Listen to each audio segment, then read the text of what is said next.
सभी विद्यार्थियों को मेरा नमस्कार। सीजीबीएसई अर्थात छत्तीसगढ़ बोर्ड कक्षा 10वीं विषय गणित अध्याय 7 आलेख अर्थात ग्राफ ये प्रश्नावली 7.1 का आज के हम इस वीडियो में बेसिक कॉन्सेप्ट के साथ संपूर्ण हल करेंगे। सभी विद्यार्थियों का मैं अपने इस प्यारे से यूट्यूब चैनल में हार्दिक अभिनंदन एवं स्वागत करता हूं, जिसका नाम है बीके मैथ्स एजुकेशन।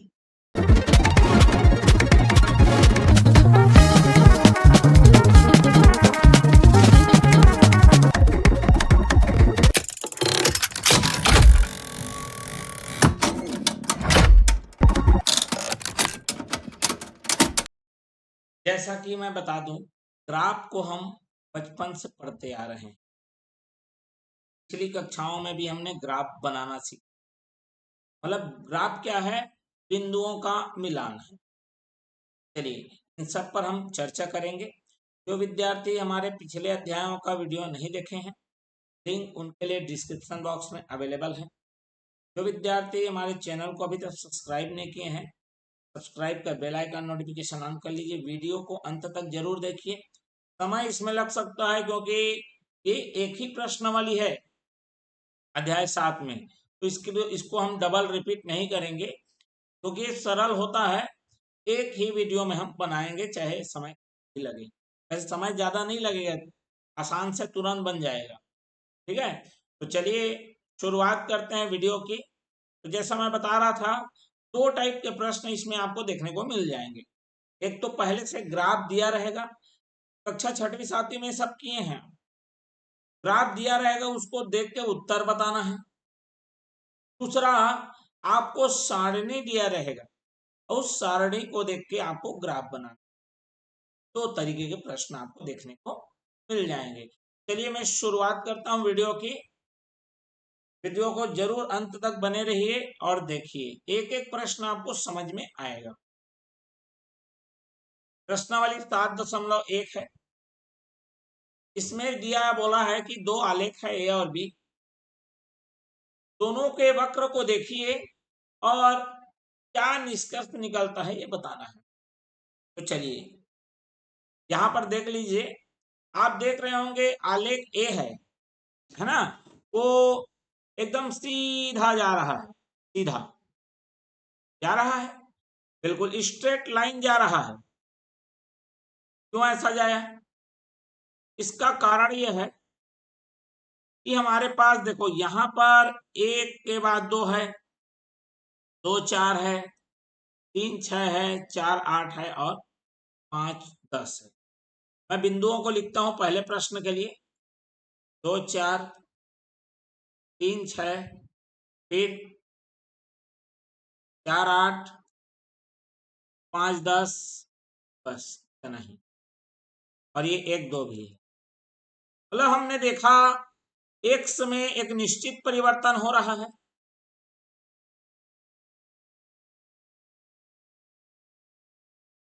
ठीक है, क्लियर हो गया। वाई में निश्चित परिवर्तन हो रहा है, एक्स में निश्चित परिवर्तन के सापेक्ष।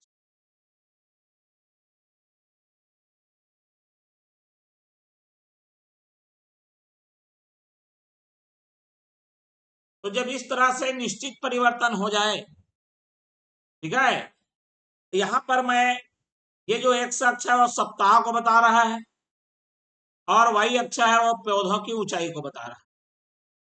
क्लियर हो गया बात? तो एक्स अक्ष और वाई अक्ष है ना, जिसमें एक्स अक्ष में है मेरा सप्ताह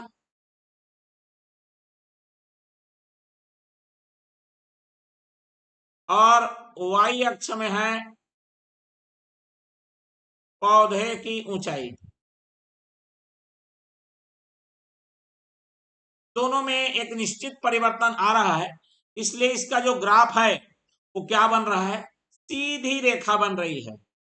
ठीक है, तो यहां पर हमारा जब एक्स अक्ष में वाई के सापेक्ष या वाई में एक्स के सापेक्ष यदि निश्चित परिवर्तन होता है, तब हमारा क्या रहेगा? सीधी रेखा। जो उसका आलेख है वो कैसा प्राप्त होगा हमको, सीधी रेखा। ये निष्कर्ष निकला। दूसरा क्या निष्कर्ष है, यहां पर देखिए 1 के बाद 2 है, फिर 2 के बाद 3 है, 3 के बाद 4 है और 4 के बाद भी 4 आ गया, फिर 5 के बाद 5 आ गया। अब यहाँ पर देखो 3 का भी 4 है और 4 का भी 4 है, मतलब वस्तु स्थिर हो गई है। मतलब आपका जो समय है वो बढ़ रहा है, लेकिन चली गई दूरी है वो बढ़ नहीं पा रही है। समझ रहे हो बात को? इसीलिए देखो ये उठा नहीं, आगे नहीं बढ़ा, एकदम समतल चला गया। क्लियर है? तो यहां पर यह निष्कर्ष आलेख बी से प्राप्त निष्कर्ष से किस तरह से अलग है वो भी बताना है। तो वही है, ये हमारा क्या है, सीधी रेखा नहीं है।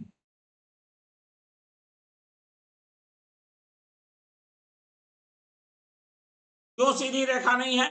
क्योंकि यहां देखो एक, ये 2 हो गया, 2 से 3 हो गया, मतलब यहाँ एक परिवर्तन हुआ तो यहाँ भी एक परिवर्तन हो रहा है, फिर यहाँ एक परिवर्तन हुआ तो फिर एक यहाँ परिवर्तन हो रहा है। लेकिन इसको देखिए 3 में भी 4 आ गया और 4 में भी 4 आ गया, तो इसका मतलब वो सीधी रेखा नहीं है। मतलब हम लिखेंगे, ठीक है, समय के सापेक्ष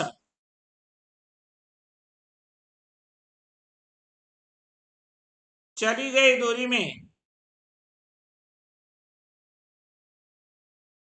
निश्चित परिवर्तन नहीं आ रहा।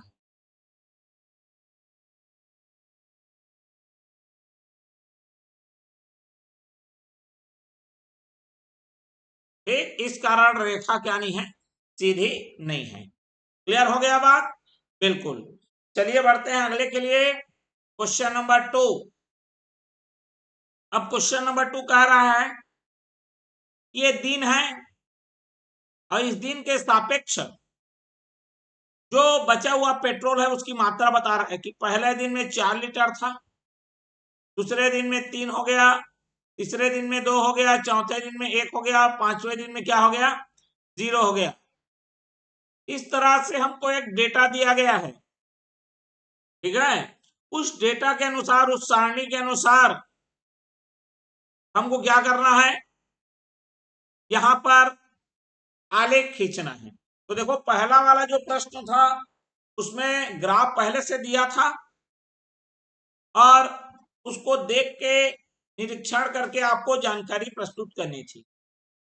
अभी आपको सारणी दिया गया है, इसके माध्यम से आपको क्या करना है, ग्राफ को बनाना है, आलेख को बनाना है। चलिए इसका ग्राफ कैसे होगा देखते हैं। देखो यहां पर मैं थोड़ा सा ये परिवर्तन करता हूं अपने स्याही को। ये देखो यहां पर 1 है, ये जो है हमारा, इसको मान लेते हैं मैं 3, थोड़ा पतला करते हैं इसे, है काफी। चलिए ये हमारा दिन का अक्ष है और ये जो अक्ष है ना, बचा हुआ पेट्रोल, बचा हुआ पेट्रोल, ये वाई अक्ष जो जा रहा है वो, ये दिन का अक्ष है। दिन जब 1 था तो पेट्रोल कितना बचा था, 4, ये हो गया मेरा 1 4 बिंदु आ गया। क्लियर हो गया? दूसरा बिंदु हमारा ये देखो 1 4 आ गया, 1 4। दूसरा हमारा है दूसरा दिन, दिन दूसरा था, पेट्रोल कितना बचा, 3, तो ये 2 और 3 यहां पर आ गया 2 3।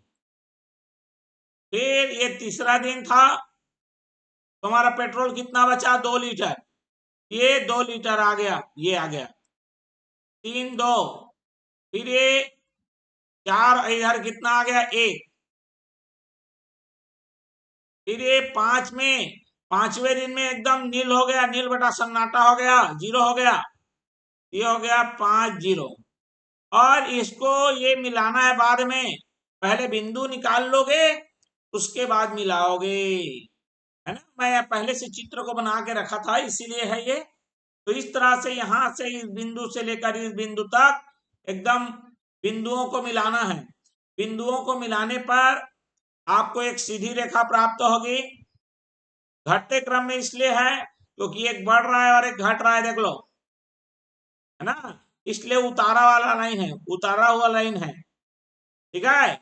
आप बिंदुओं को मिलाओगे तो देखोगे कि ये सब एक लाइन में आ रहा है, क्योंकि हमारा दिन में निश्चित परिवर्तन हो रहा है, उसके सापेक्ष हमारा बचा हुआ पेट्रोल की मात्रा में भी निश्चित परिवर्तन हो रहा है। तो एक राशि के सापेक्ष में यदि दूसरी राशि में निश्चित परिवर्तन आएगा, मतलब जाहिर सी बात है वो सीधी रेखा ही देगा। क्लियर हो गया बात? बिल्कुल। चलिए बढ़ते हैं अगले प्रश्न के लिए।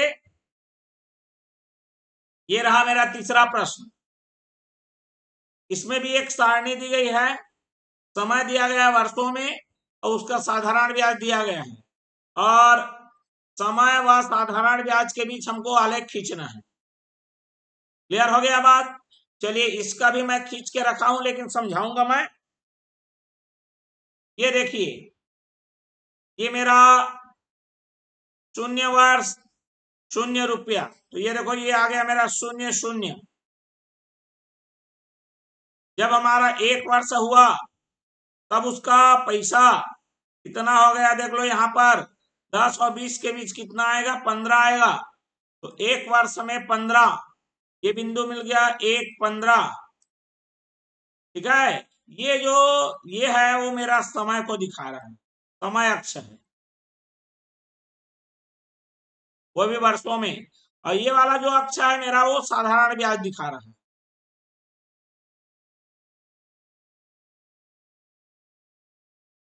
वो भी किसमें, रुपए में, ठीक है। जब 2 वर्ष हुआ, जब वर्ष 2 हुआ तो 30 रुपए हो गए, देख लो, ये 30 को 2 में 30, मैं इधर को 10 10 के भागों में बांटा हूं, इधर को 1 1 के भागों में बांटा हूं। क्यों? क्योंकि मेरा देखो ब्याज है 75 तक गया है, तो हम 75 तक तो जा नहीं सकते, इसीलिए वाई अक्ष में हम मानेंगे, यहाँ पर पैमाना भी लेंगे, याद रखो। चलिए मैं भूल गया पैमाना बताना। पैमाना मेरा एक्स अक्ष, 1 इकाई को मैं बराबर ले रहा हूं 1 वर्ष, और वाई अक्ष में 1 इकाई को मैं मान रहा हूं 10 रुपए। ये जो 1 इकाई है उसको 10 रुपए मान रहा हूं। चलिए यहां भी पैमाना दिखा देता हूं मैं। पहले यहां पर मेरा पैमाना है, आपको लिखना पड़ेगा पैमाना, ठीक है। एक्स अक्ष में 1 इकाई बराबर क्या मान रहे हो, 1 दिन। वाई अक्ष में 1 इकाई को क्या मान रहे हो आप, 1 इकाई को मान रहे हो 1 लीटर। इस तरह से आपको पैमाना वहां दर्शाना पड़ेगा। क्लियर हो गया बात? एक्स अक्ष में 1 इकाई को क्या मान रहे हो, वाई अक्ष में 1 इकाई को क्या मान रहे हो। क्लियर हो गया? चलिए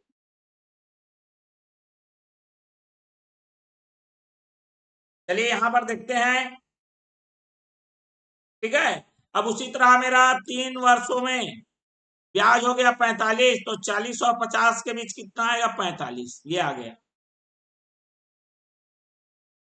4 वर्ष में ये 60 दिखा रहा है, देखो 4 का वर्ष और 60 रुपया। 5 वर्ष में 75, ये देखो 70 और 80 के बीच कितना आएगा, 75 आएगा।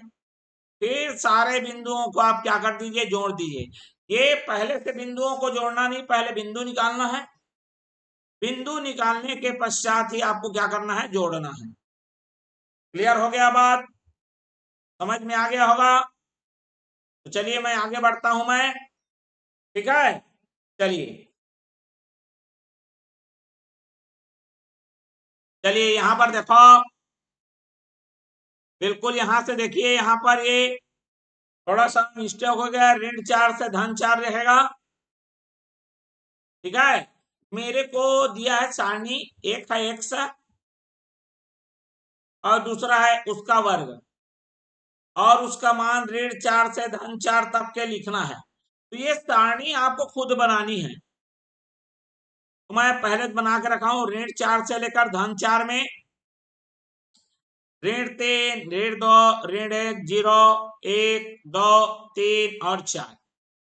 जब ऋण 4 लेंगे तो x में ऋण 4 लेंगे, उसका वर्ग करेंगे, धन 16 आएगा। ऋण 3 लोगे तो वर्ग करोगे तो धन 9 आएगा। ये x का मान है और ये x का वर्ग का मान है। क्लियर हो गया बात? अब इन बिंदुओं को मिलाना है। तो देखो, बिंदुओं को मिलाने के लिए मैं आपको बढ़िया चीज बता रहा हूं। या तो आप सबसे छोटा से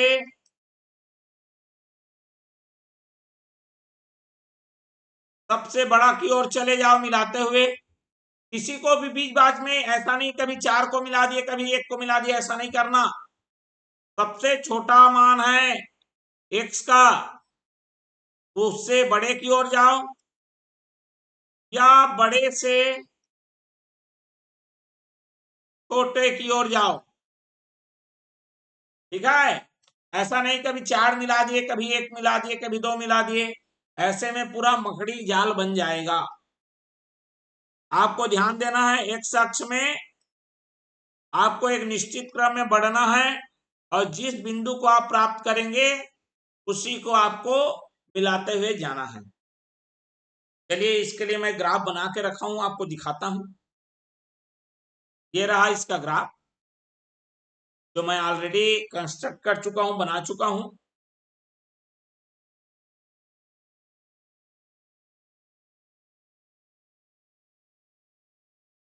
चलिए, ये रहा।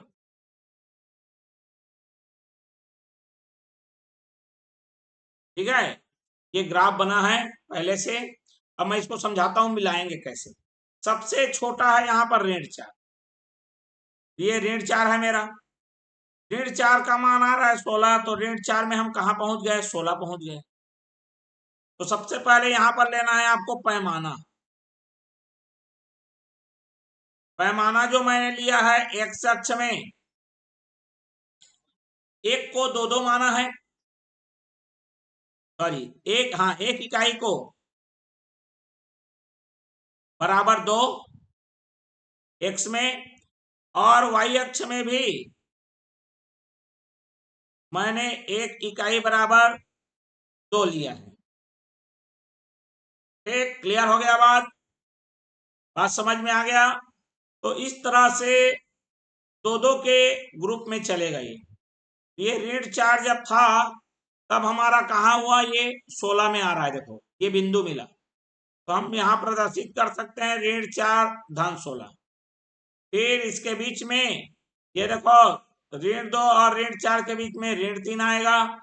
तो ऋण 3 जब था तो ये 9 धन में आ रहा है, देखो 8 और 10 के बीच में 9 आएगा, तो ये 9।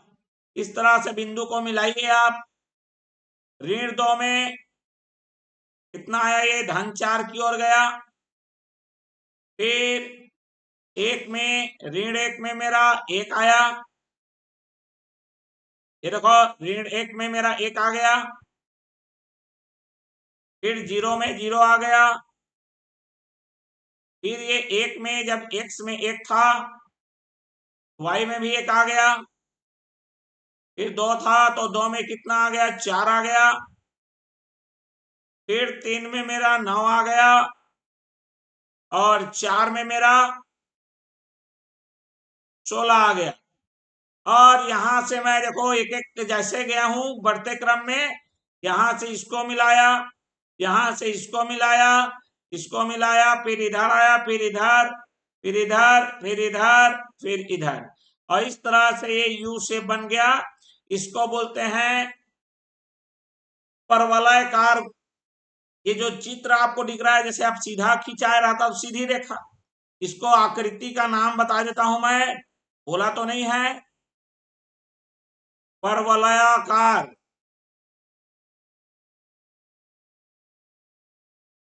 समझ में आ गया? इस आकृति का नाम है, जो यू शेप दिख रहा है ना, इसको परवलयाकार बोलते हैं गणित की भाषा में। क्लियर हो गया बात? चलिए अब इसको देख लेते हैं। Question number 5। एक परिवार में 5 सप्ताह तक उपयोग किए गए प्याज की मात्रा निम्न सारणी में दी गई है। ठीक है, प्याज की मात्रा पहले सप्ताह में 1 किलो, दूसरे सप्ताह में 2, तीसरे सप्ताह में 3, चौथे में 4 और पांचवें में 5। इनके बीच आलेख खींचने को बोला गया है। ठीक है, चलिए तो हम खींचते हैं यहां पर। हाँ, इससे पहले एक और बता दूं, यहाँ मेरा एक्स अक्ष में है वो एक्स है, और वाई अक्ष है वो मेरा एक्स स्क्वायर है। ठीक है, चलिए क्लियर? यहाँ पर चाहो तो आप एक्स लिख लो, यहाँ पर क्या लिख लो, एक्स स्क्वायर लिख लो। ठीक है, बिल्कुल एक एक चीज को आपको समझना पड़ेगा, जाना पड़ेगा। अब यहाँ देखो, मैं उसके लिए ग्राफ लेकर आ चुका हूं, इस बार मिलाया नहीं हूं। ये जो है मेरा एक्स अक्ष है, पैमाना ले लीजिए आप, पैमाना एक्स अक्ष है और सप्ताह को बता रहा है, जिसमें एक इकाई बराबर 1 सप्ताह।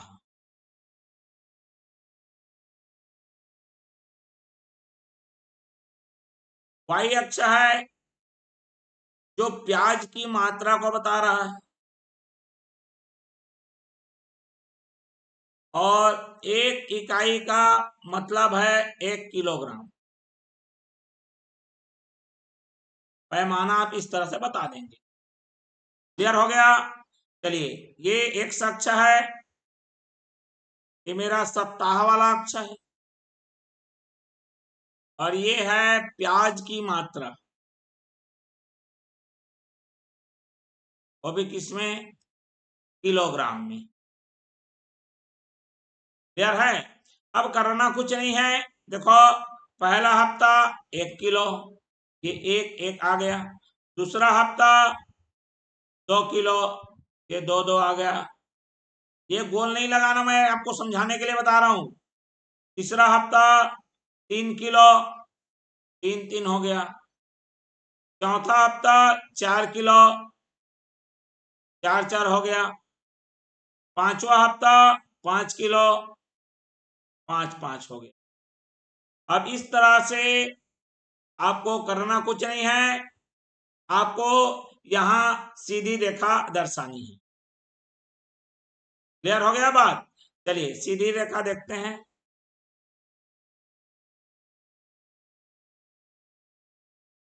ये इसको आपको बताना है। ठीक है,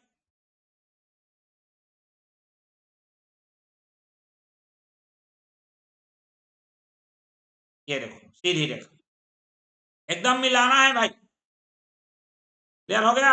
ये आपको सीधी रेखा बनानी है, ये आपको बनानी है। ठीक है, खींचना है इसको, तभी ये ग्राफ पूरा हुआ। समझ में आ गया बात? चलिए, ये जो पैमाना है ना, आप ग्राफ में लिखेंगे भाई, मैं नहीं है इसलिए लिख रहा हूं, आप ग्राफ में लिखेंगे पैमाना को। ठीक है, चलिए बढ़ते हैं अगले के लिए। 6वां प्रश्न। 6वां प्रश्न में बहुत सारा लंबा चौड़ा किया हुआ है, और इसमें प्रश्न है, आलेख बनाना नहीं है। क्लियर हो गया बात? आलेख आपको बनाना नहीं है। ठीक, चलिए यहां पर ग्राफ थोड़ी ना दिया है, मैं एक बार चेक कर लेता हूं। ग्राफ तो नहीं बनाया है, ऐसे ही प्रश्न रखा है। अब हमको समझना है इसे, और समझ के जवाब देना है, जैसा कि पहले प्रश्न में किए थे। चलिए एक एक कर लेता हूं मैं। एक अक्ष पर कौन सा आंकड़ा चुना? अब देखो यहां पर चींटियों की चाल पर तापमान, एक चाल है और एक तापमान है। चाल मतलब स्पीड, और तापमान तो तापमान का है तो हम यहां पर मान सकते हैं कि जो मेरा एक्स अक्ष है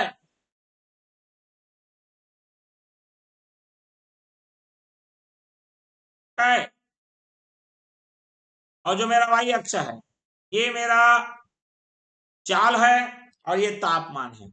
ये तापमान हो गया एक्स अक्ष वाला और वाई अक्ष वाला है वो है चाल एस और ये टी।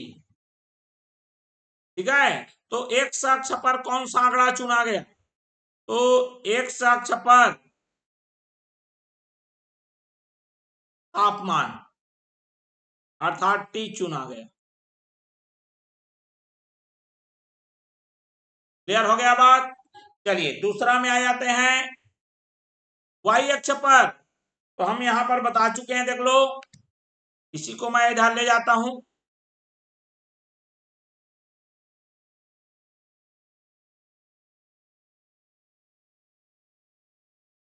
चलिए, तो यहां पर वाई अक्ष पे किसको चुना गया है? तो वाई अक्ष में चींटियों की चाल अर्थात एस चुना गया। क्लियर हो गया बात? चलिए आगे देखते हैं तीसरा। एक्स अक्ष और वाई अक्ष पर आंकड़ों का दर्शाने के लिए क्या पैमाना चुना गया है? यहां पर वाई लिखाएगा।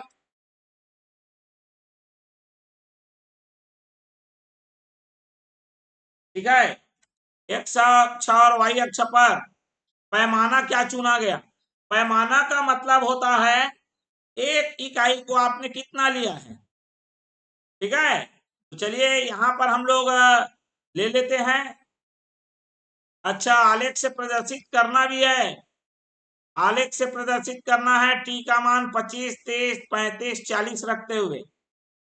बिल्कुल कोई बात नहीं। तो यहाँ पर हम लोग संबंध को दर्शा देते हैं और संबंध को दर्शाने के बाद पहले तो सारणी बनानी पड़ेगी। है ना भाई? क्या बनानी पड़ेगी? सारणी बनानी पड़ेगी। तो चलिए सारणी के लिए यहाँ पर हमने देखा नहीं, चलिए सारणी सबसे पहले बनानी पड़ेगी। तो मैं सारणी बना लेता हूं यहाँ पर।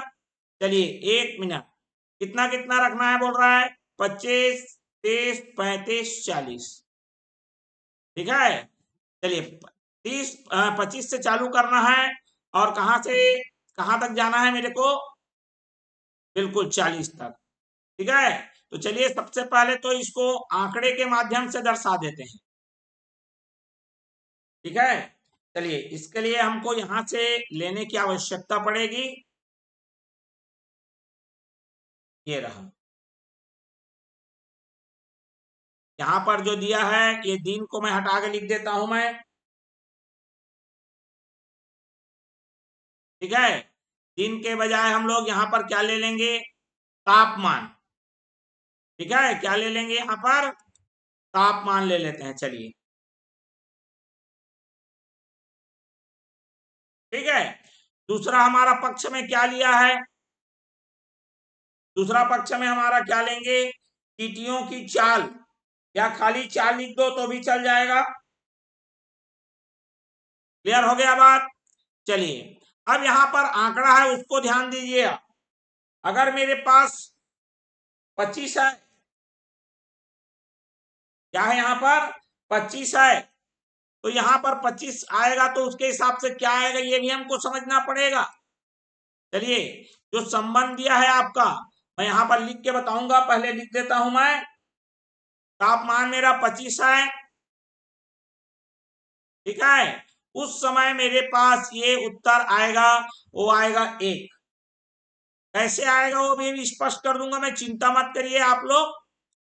ठीक है, दूसरा अगर मैं लेता हूं मैं 30 डिग्री, 30 डिग्री अगर ले रहा हूं तो यहां पर आ जाएगा आपका 2।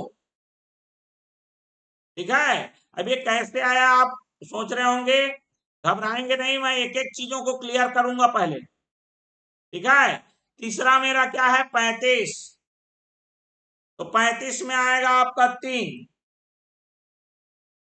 फिर 35 के बाद क्या है मेरा? 40। तो 40 में आ गया आपका 4। अब ये कैसे आएगा मैं आपको स्पष्ट करता हूं।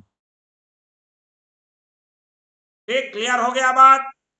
चलिए, ये 5 का कोई रोल नहीं है, ठीक है, इसको खाली रख देते हैं, उसको कोई दिक्कत नहीं है।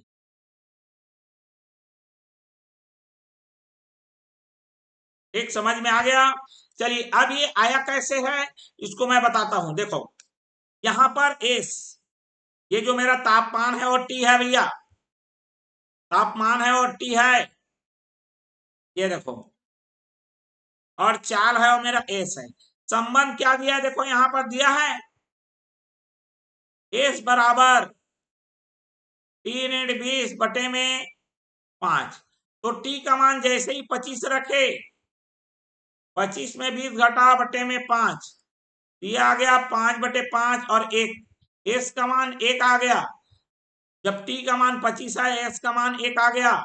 उसी तरह से आप यदि टी का मान 30 रखोगे तो 30 में 20 घटा बटे में 5, 10/5 कितना आ गया 2। ठीक, उसी टी का मान यदि 35 रखोगे तो 35 में 20 घटेगा बटे में 5, तो ये आ गया 15/5 और आंसर आ गया 3।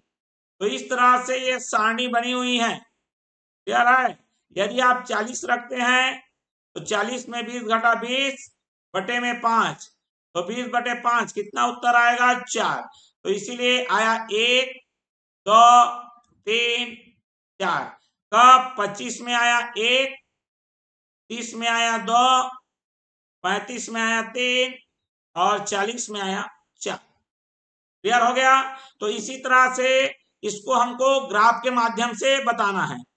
तो चलिए मैं इसके लिए ग्राफ बना देता हूं तुरंत, ठीक है, और फिर निरूपित कर लेंगे। यहां पर 25 का मान, ठीक है, जब हमारा आंकड़ा 25 था तो कितना दिखा रहा है वो 1, उसको आपको बनाना पड़ेगा। क्लियर है। दूसरा हमारा 30 है, तो 30 के लिए आपको कितना है 2 आ रहा है, ठीक है। चलिए, उसके बाद हमारा यदि 35 है, ठीक है, एक्स में मेरा मान 35 है, तो नेक्स्ट में कितना आ रहा है 3 आ रहा है। चलिए, और 40 है तो कितना आ रहा है देख लो, ठीक है, 40 के एवज में कितना आ रहा है हमारे पास 4 आ रहा है, ठीक है। और इस तरह से हम ग्राफ यहां पर आपको दिखा रहे हैं। क्लियर हो गया बात। चलिए, ग्राफ हम दिखा रहे हैं उसको जरा ध्यान से देखेंगे। चलिए, ये मैं ग्राफ बना दे रहा हूं, आप देख लीजिए इसे, ठीक है। ग्राफ आप देख लीजिए, मैं यहां पर मैं आपको ग्राफ को बना के दिखा रहा हूं। चलिए, स्पष्ट कर दे रहा हूं मैं पूरा ग्राफ आपके लिए। ये रहा आपका ग्राफ, हो गया तैयार।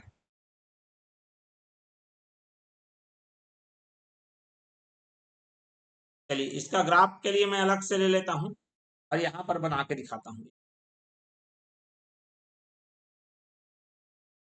ये ग्राफ आपको दिख रहा होगा। चलिए, इसमें मैं ले लेता हूं तापमान, ठीक है। क्या ले लिया मैंने, तापमान। एक मिनट, सही बदल रहे हैं। ये मेरा तापमान है और ये मेरा चाल है,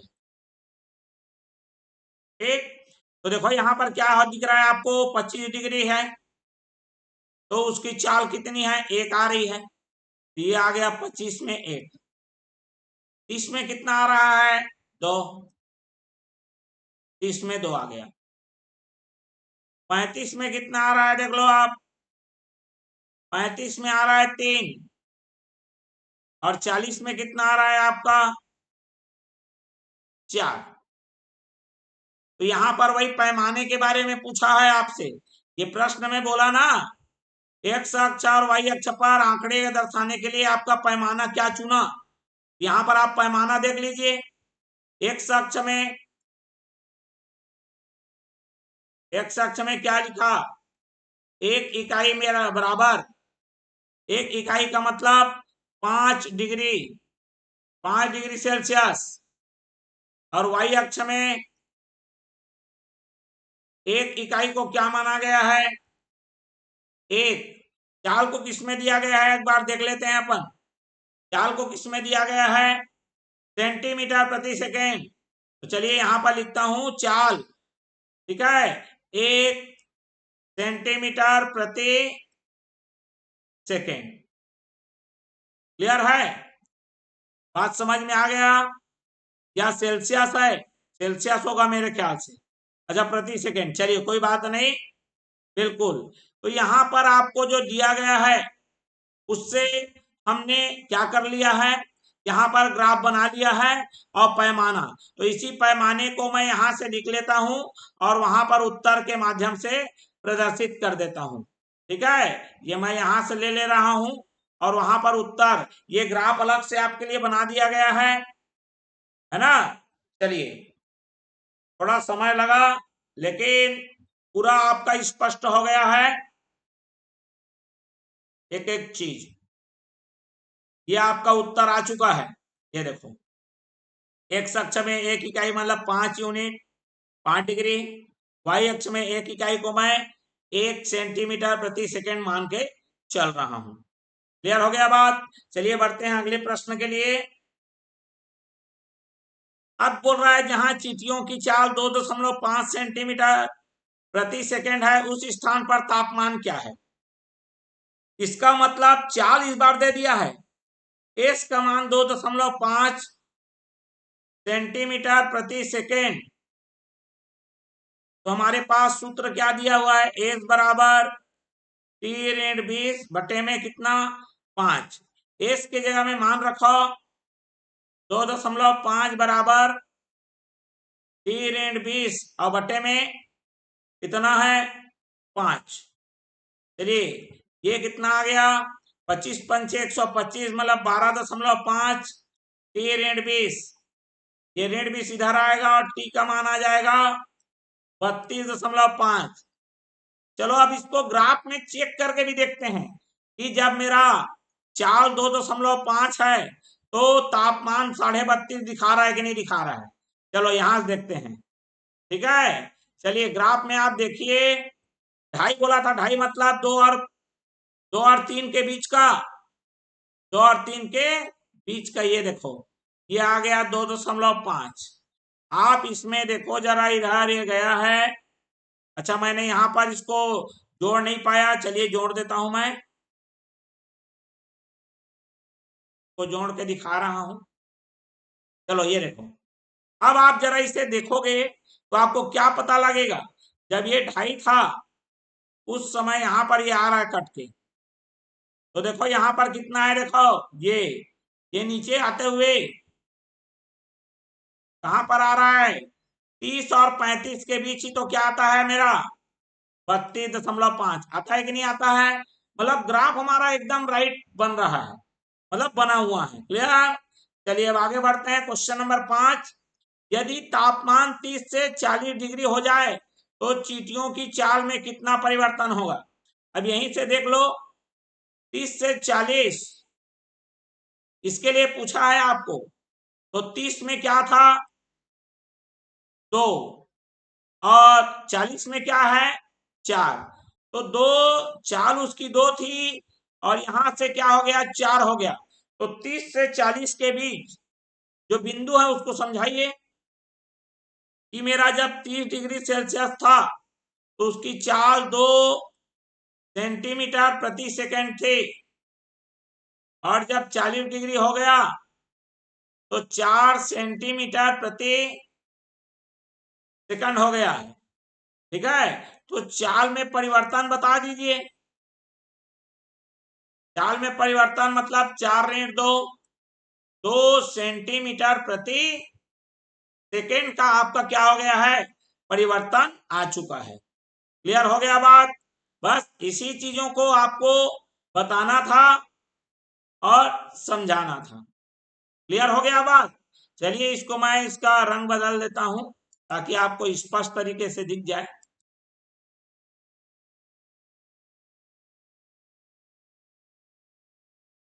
चलिए क्लियर हो गया बात ये?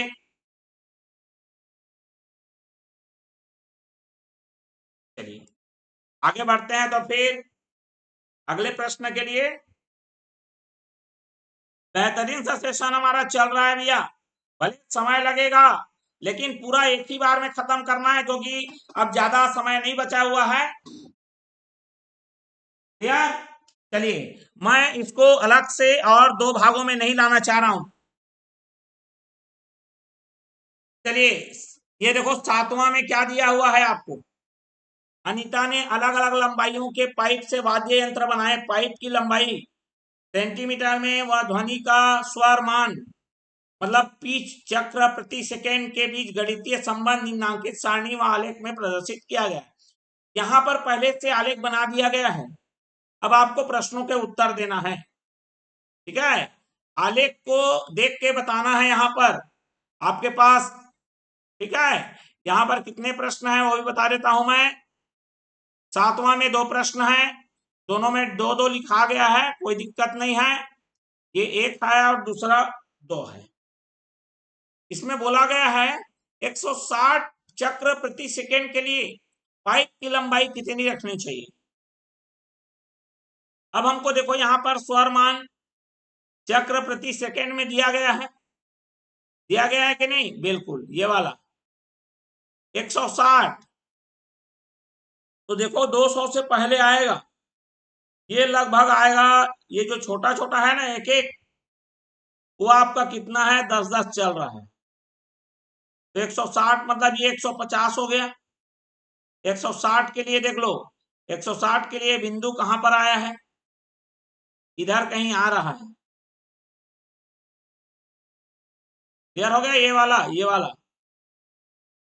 मतलब 34 में आ रहा है। पाइप की लंबाई कितनी होनी चाहिए बोल रहा है 34। देख लो 160, सॉरी 160 ये है, ये 50 हो गया मेरा, 150 हो गया। 150 के जस्ट ऊपर 160 आएगा और 160 वाला यहाँ देखो ये, ठीक है, लगभग कितने में आ रहा है 35 में। ठीक है, ये एग्जैक्ट नहीं दिख रहा है, उत्तर भी नहीं दिया है इसका, तो लगभग ये 35 में आ रहा है भैया, 35 सेंटीमीटर। दूसरा 60 सेंटीमीटर लंबाई पाइप का स्वर मान कितना होगा। जब मेरा पाइप का लंबाई 60 है उस समय जो स्वर मान है, ये देख लो इधर स्वर मान की लंबाई इधर निकालनी है, इधर रखनी है।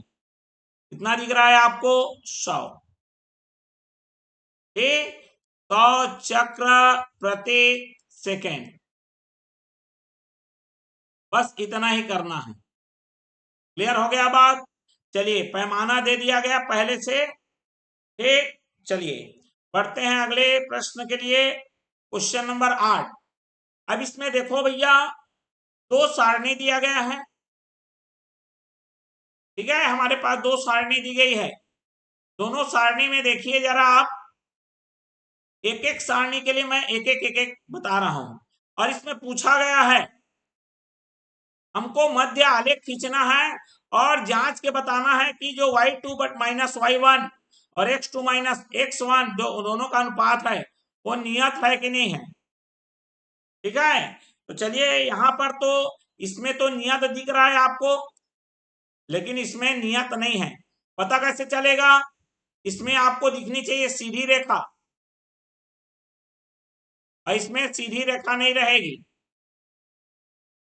जहां रेखा सीधी नहीं रहेगी मतलब नियत नहीं है, और जहां रेखा सीधी रहेगी मतलब नियत है। तो चलिए मैं ग्राफ को बताता हूं इसका एक एक करके। पहले सारणी एक का ग्राफ को बता रहा हूं, ये देखो सारणी एक।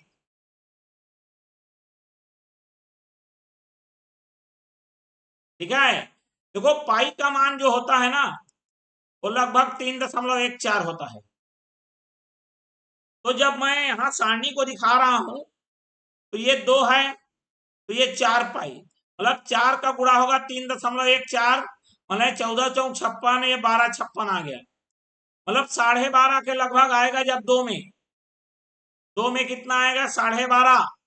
तो देखो यहाँ पर जब 2 है, x में मेरा 2 है भाई, ध्यान से देख लो, x में 2 है। पहले पैमाना बता देता हूं मैं, पैमाना, पैमाना मेरा एक्स अक्ष में है,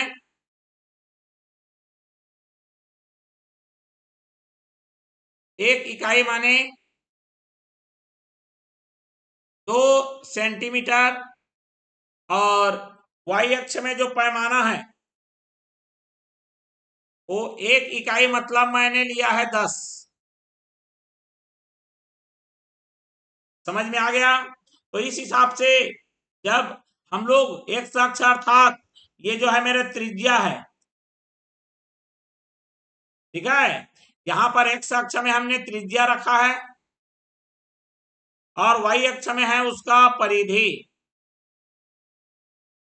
वाई अक्ष किसको दिखा रहा है? परिधि, ठीक है, वो भी सेंटीमीटर में है और त्रिज्या भी क्या है? सेंटीमीटर में है।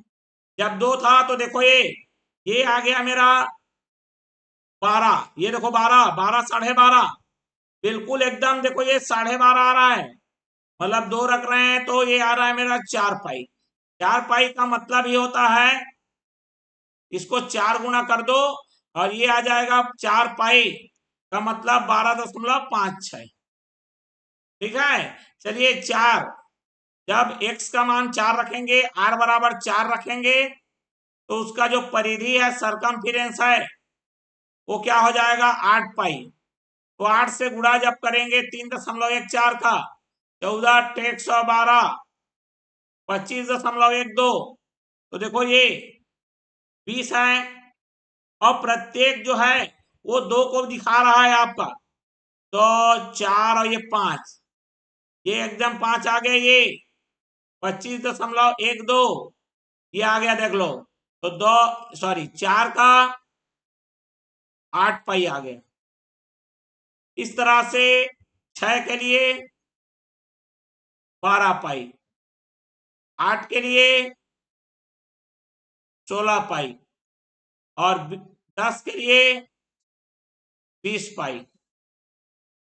10 में हमारा 20 पाई दे रहा है, और इस तरह से इनको हमको क्या करना था? ज्वाइन करना था।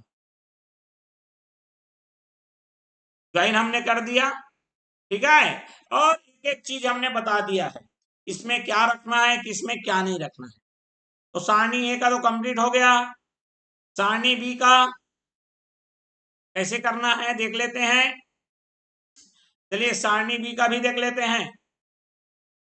ये देखो सारणी बी को जब देखो, हाँ एक और चीज बता देता हूं मैं, ये देखो एक सीधी रेखा जा रही है, सीधी रेखा, सीधी रेखा गई है, मतलब वही y2 माइनस y1 बटे x2 माइनस x1, ये क्या है? नियत चल रहा है, ठीक, इसका मतलब वही हुआ। लेकिन जब हमारा दूसरा आप सारणी को देखोगे तो आपको लगेगा, ये देखो, ये 1 है, ये 3 है, ये 5 है, ठीक है, जो एक अक्ष है मेरा वो त्रिज्या को दिखा रहा है सेंटीमीटर में, तो मैं यहां पर माना लिखता हूं पहले, पैमाना जो एक अक्ष है वो त्रिज्या को दिखा रहा है ये, और एक इकाई का मतलब 2 सेंटीमीटर लिया गया, ठीक है। चलिए वहीं जब मैं वाई अक्ष का पैमाना ले रहा हूं, तो वाई अक्ष में है वो क्षेत्रफल है, वृत्त का क्षेत्रफल, जिसमें एक इकाई का मतलब क्या दिया गया है? 10 वर्ग सेंटीमीटर, क्योंकि क्षेत्रफल वर्ग में आता है। तो ये वाला मेरा जो इकाई है, वाई अक्ष है, क्षेत्रफल है, वो भी वर्ग सेंटीमीटर। क्लियर? तो यहां पर जरा आप देखेंगे, गौर करेंगे, तो ये जो जा रहा है ना ग्राफ, ये ऐसा गया, फिर ऐसा गया, फिर ऐसा जा रहा है, फिर ये, तो ये मुड़ा हुआ दिख रहा है आपको, देख लो, जो मैंने बताया था ना परवलयकार, ये आ रहा है मेरा परवलय, परवलयकार आ रहा है, जो बताया था शुरू में, ठीक है। क्यों आ रहा है परवलयकार? क्योंकि पाई r स्क्वायर होता है, देखो वर्ग वाले में ऐसा घूम के आता है, परवलयाकार बनता है। समझ में आ गया? तो इसका मतलब यहां पर हम बताएंगे कि सीधी रेखा नहीं है। अतः मेरा जो y2 माइनस y1 बटे x2 माइनस x1 है वो क्या है? नियत नहीं है। क्लियर हो गया बात? नियत नहीं है।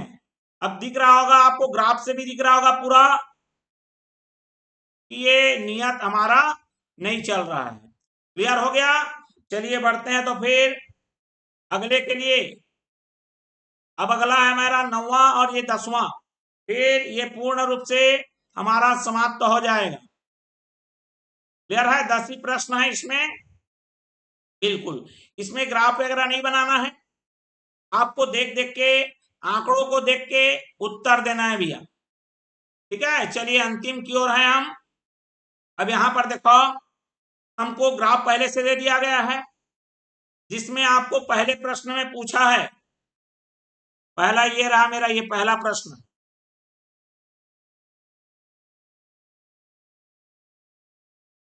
तो दूसरा लिखा गया, चलिए कोई बात नहीं। पहला प्रश्न लिखा है, सुबह 6 बजे शहर का तापमान, ये देखो समय है, सुबह 6 बजे शहर का तापमान। तो 6 बजे तापमान कितना है? तो जब हम लोग 6 में ऊपर जाएंगे, देखेंगे ये तापमान को, तो आपको लगभग ये देखो, ये तो पूरा एग्जैक्ट दिख नहीं रहा है, कम आ रहा है भैया। एक 20 और 25 के बीच ये 23 आ रहा है लगभग। ठीक है, अब एग्जैक्ट नहीं दिख रहा है, कोई दिक्कत नहीं है, लेकिन जब प्रश्न में देगा तो एग्जैक्ट देगा ये। ठीक है, 23 डिग्री सेल्सियस। ठीक, मेरे को जो यहां से दिख रहा है मैं वो बता रहा हूं। क्लियर हो गया? चलिए दूसरा, दोपहर को 3 बजे, ये कोई बड़ी बात नहीं है, आपको जो दिखेगा आप वैसा बताओगे, यहां पर मिलान करके ही बताना है। तो प्रश्न आपको कैसा दे रहा है उसके हिसाब से चलना है आपको। मैं एक तरीका बता रहा हूं, देखते कैसे हैं।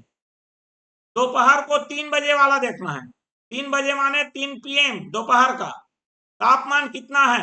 ये तो 3 वाला बिंदु है, ये ऊपर में कहां पर जा रहा है? ये देखो यहां आ रहा है। अब ये इसको बगल में देखोगे भैया, तो ये बगल में कितना दिख रहा है वो देखोगे ना आप, तो यहां पर मेरा 31-32 के लगभग दिख रहा है, 31 मान के चलो। क्लियर हो गया? अब ये बोल रहा है जब समय दिन का तापमान 30 डिग्री था, समय निकालना है जब 30 डिग्री, ये 30 डिग्री वाला है भैया, और 30 डिग्री वाले में समय कितना दिख रहा है? देख लो, ये कौन से समय में था? 12 बजे था दोपहर को, दोपहर 12 बजे। क्लियर है? चलिए तीसरा है ना, एक लाइन नहीं बना हुआ है। चौथा में देखो भैया, आधी रात 12 बजे, आधी रात 12 बजे मतलब सुबह 12 बजे तापमान कितना था? तो ये जो तापमान जा रहा है आपका, ये देखो, ये बगल आ रहा है, ये आ रहा है मेरा 26 डिग्री सेल्सियस। क्लियर हो गया? रात 9 बजे तापमान कितना रहा होगा? रात 9 बजे, तो रात 9 बजे का जो तापमान है भैया, वो ये देखो, ये आ रहा है, ये 30 के लगभग में जा रहा है,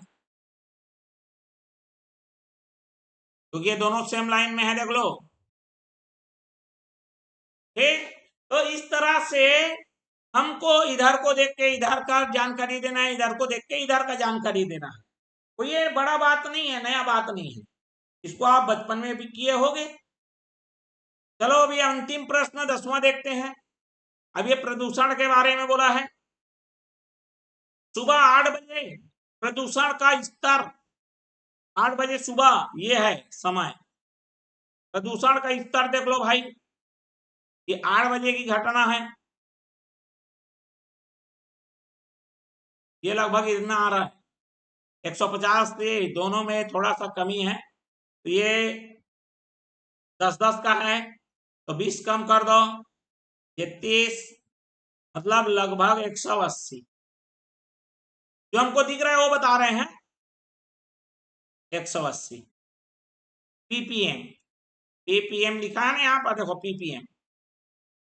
चलिए और बताइए, प्रदूषण का स्तर सबसे अधिक किस समय दर्ज था? तो सबसे ऊंची चोटी ये है, देखो सबसे ऊंची चोटी ये है ना, इससे बड़ा चोटी कोई नहीं है। उस समय टाइम कितना था देख लो, टाइम उस समय था 1 AM, रात्रि 1 बजे। दोपहर 4 बजे प्रदूषण का स्तर कितना था? दोपहर 4 बजे प्रदूषण का स्तर जानना है हमको। ये कितना था देख लो इधर, 150 आ रहा है क्या? बिल्कुल 150 ppm। दोपहर 12 बजे से शाम 6 बजे तक अंतर, दोपहर को 12 बजे से लेकर शाम को 6 बजे तक अंतर। ये देखो, ये यहां से यहां निकालेंगे हम, पहले 12 बजे का निकाल लो। 12 बजे का लगभग 220, ठीक है। और इधर मेरा 6 बजे का थोड़ा सा नीचे आएगा इसके, क्योंकि नीचे है 140। भाई जो दिख रहा है उसके हिसाब से हम आंसर दे रहे हैं, ठीक है। आपका ग्राफ जैसा दिखेगा उसके हिसाब से आप दोगे, बिल्कुल। रात 1 बजे से सुबह 4 बजे तक, रात 1 बजे से सुबह 4 बजे तक कितनी गिरावट आई है? देखो गिरा है, तो इस समय 1 बजे कितना था भैया मेरे पास? 240 था। फिर 4 बजे कितना हो गया है? 4 बजे पूछा था क्या? नहीं, 4 बजे लगभग, ये 4 बजे का पूछा है ना एक बार, मैं कौन से 4 बजे वाला का लिख दिया हूं क्या? 180। अच्छा 8 बजे वाला है 180, ये उससे जस्ट थोड़ा सा ऊपर है, तो हम इसको 190 के डिग्री में रख सकते हैं। तो कितना गिरा? 240 से 190 कितना आ गया भैया? 50 का अंतर आ गया, ठीक है। तो इस तरह से प्रश्नों को हमको क्या करना है? जवाब देना था, ग्राफ बनाना था। तो इसमें 2 डिजाइन के प्रश्न रहेंगे, एक पहले से ग्राफ रहेगा उसका उत्तर देना रहता है, दूसरा आपको सारणी दे दिया रहेगा उसका ग्राफ बनाना रहेगा। बहुत ही शानदार तरीके से हमने प्रश्नावली के सारे प्रश्नों को एक ही वीडियो में समाप्त किया है। वीडियो आपको पसंद आया होगा, लाइक करिए, ज्यादा से ज्यादा इसे शेयर करिए। जो विद्यार्थी इससे पहले वाला हमारा वीडियो नहीं देखे हैं, अन्य प्रश्नावली या अध्यायों के लिंक उनके लिए डिस्क्रिप्शन बॉक्स में अवेलेबल है। साथ ही साथ जो विद्यार्थी चैनल में नए हैं, चैनल को सब्सक्राइब कर बेल आइकन नोटिफिकेशन ऑन कर लीजिए। तो चलिए फिर मिलेंगे अगले अध्याय का वीडियो लेकर, क्योंकि तो इसमें एक ही प्रश्नावली था, उसका आगे अध्याय का बेसिक कॉन्सेप्ट के साथ प्रश्नावली को हल करेंगे। तब तक के लिए आप सभी विद्यार्थियों को मेरा धन्यवाद एवं नमस्कार।